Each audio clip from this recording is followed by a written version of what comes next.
Hello friends, బాగున్నారా? నేను బాగున్నాను. ఇప్పుడు బొరుగుల ఉప్మా అంటే మరమరాల ఉప్మా చేస్తున్నాను చూడండి. ఉల్లిపాయ, పచ్చిమిరపకాయలు, కొంచెం అల్లం తీసుకుంటే చాలు. టమాటాలు అన్నమాట. ముందు ఉల్లిపాయ, పచ్చిమిరపకాయ, అల్లం కొంచెం వేగనిచ్చి ఈలోపు బొరుగులు నానబెట్టుకోండి. 1/2 kg లాగా ఎక్కువ పెట్టాలి. మనం రవ్వలాగా చిన్నది కాదు, కొంచెం క్వాంటిటీ తగ్గిపోతుంది కాబట్టి 1/2 kg బొరుగులు ఇప్పుడు ఉల్లిపాయ వేసేటప్పుడు మనం నానబెట్టుకుంటే సరిపోతుంది. ఈలోపు మనం ఉల్లిపాయ వేగనిచ్చి టమాటాలు కూడా వేసేయాలి.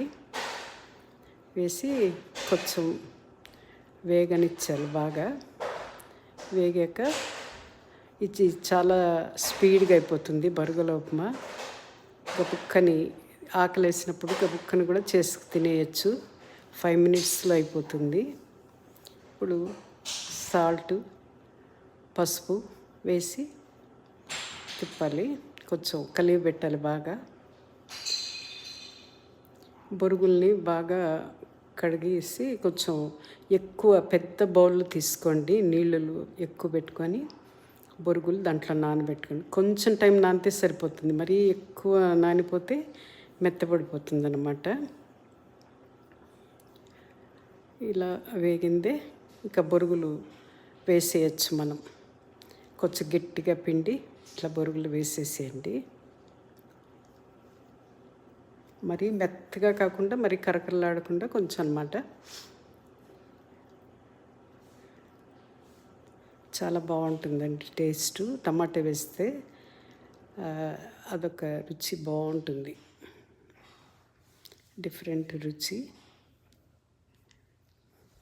అందరికీ తప్పకుండా నచ్చుతుంది. ఇది వెరైటీగా మరమరాల ఉప్మా. కొన్ని చోట్ల మరమరాలు అంటారు, మేము బొరుగులు అంటాము. ఇది తింటే మంచి వెయిట్ లాస్ కూడా అవుతుంది అంటారు, బొరుగులు అవి ఎక్కువ తింటుంటే. అంతేనండి, అయిపోయినట్టే. కొంచెంసేపు బాగా కింద అది ఇట్లా తిప్పితే చాలు. 3 minutes ఇట్లా తిప్పేసేస్తే ఇంకా అయిపోయినట్టే. బొరుగుల ఉప్మా రెడీ అయిపోయింది.